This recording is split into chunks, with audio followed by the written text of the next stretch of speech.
I believe we're recording.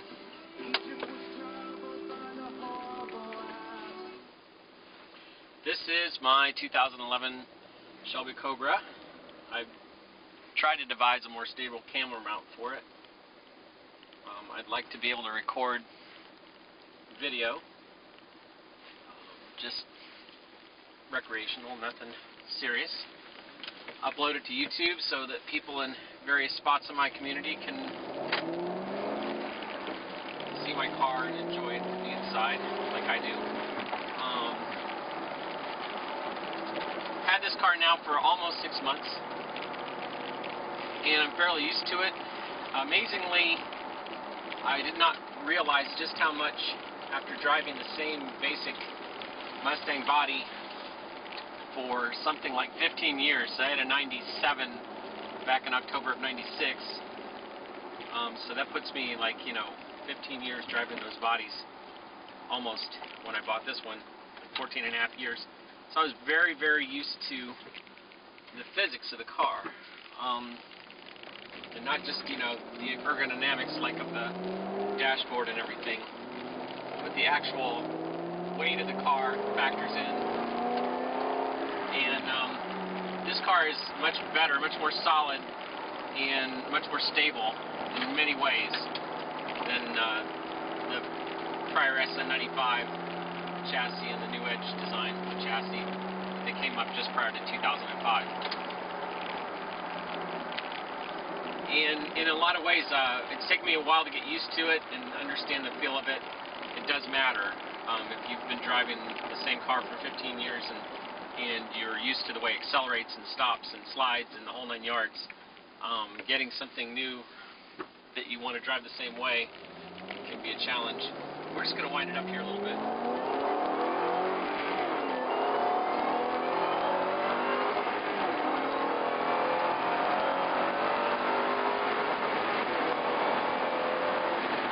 Over 110 miles an hour, so I've got to slow down. I usually don't go that fast.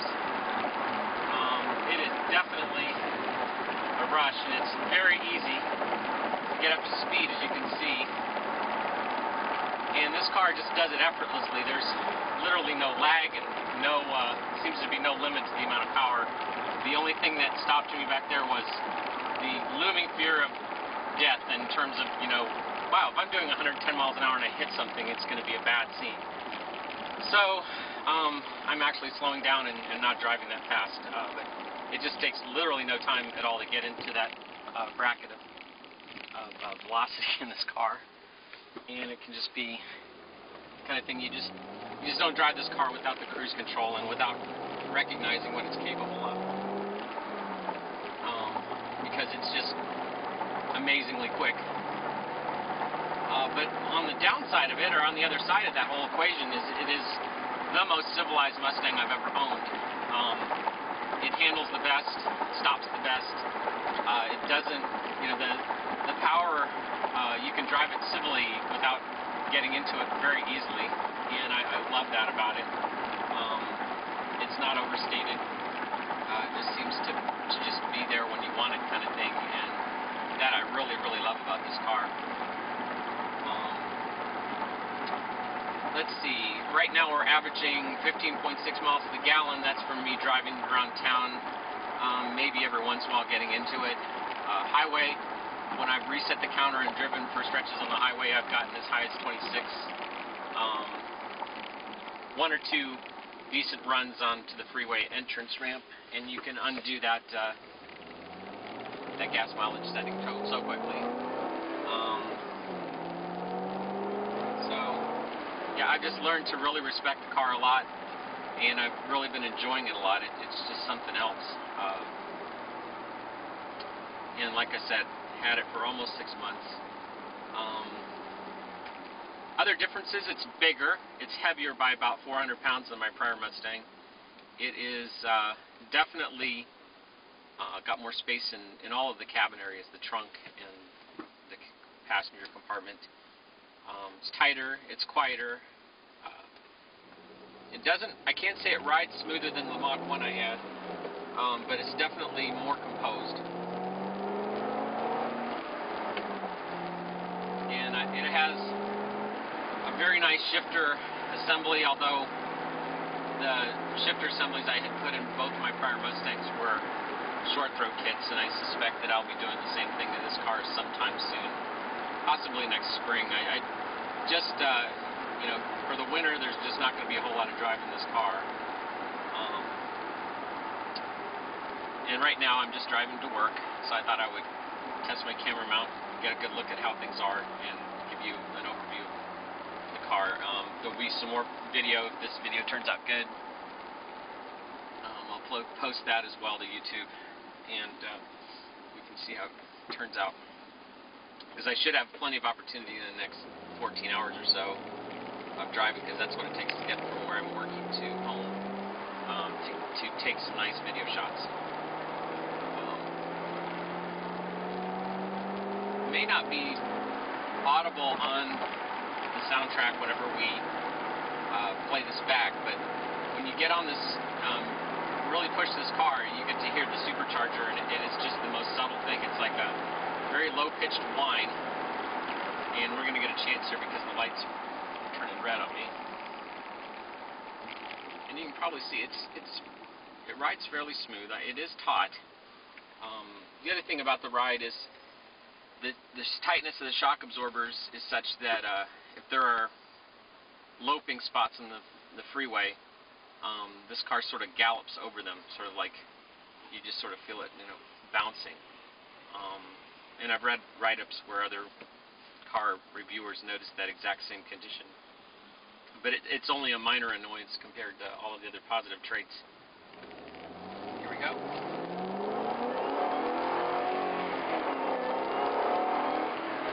Breaking the speed limit, so just like that. It's a populated area. I don't tend to go blasting through populated areas in any kind of high-speed fashion. I will say this: the cruise control works really, really well. All of the ergodynamics of this car, I find to be, after spending 6 months with it, much more pleasant than the ones in the prior generation car that I had. Although I still have a 2000 GT, one of the things I notice when I get in the GT, it feels much more cramped, and the controls are just not as well laid out. I find the controls really well laid out here. I like the way that the stereo will play MP3s and has Bluetooth and all that other stuff that, my wife's Acura has that I wanted this car to have. It does have them. So that's kind of nice. And here we are, still in Minnesota. Won't be forever. It's going to be interesting to see just how much of the rear view and the dashboard shows in this video, because it's kind of nice to see the speedo wind up and hear the whine of the supercharger. Specs on this car: it'll do 0 to 60 in something like 4.2 seconds. It has Brembo brakes, stock. This is the Cobra, so it comes with a lot of amenities. A lot of the suspension is aluminum castings, forgings. It's very, very well tuned. Ford's done a great job, in my opinion, of making the product that people want. Speaking of which, there is just a base model LX turning in right there.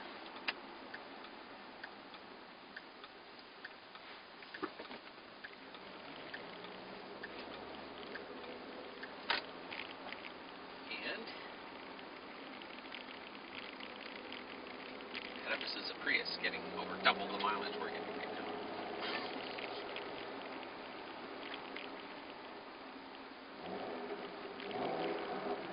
Barely hit a supercharger here. Go ahead and do that.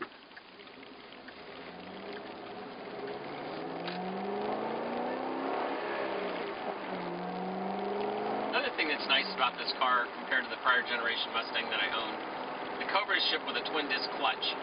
So the clutch pedal effort is just about like what you'd find on like a 4-cylinder.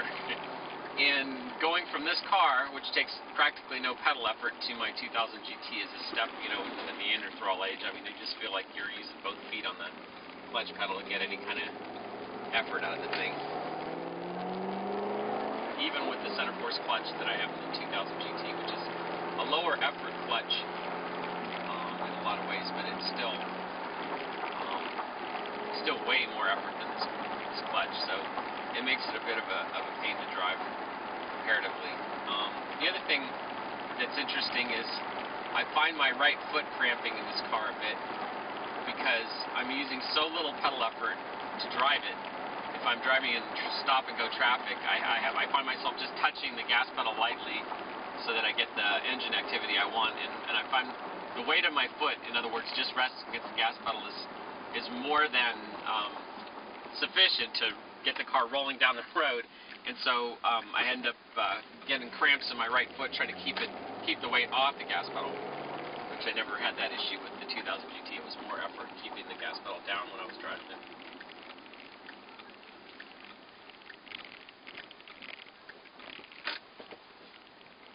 Okay, there we go.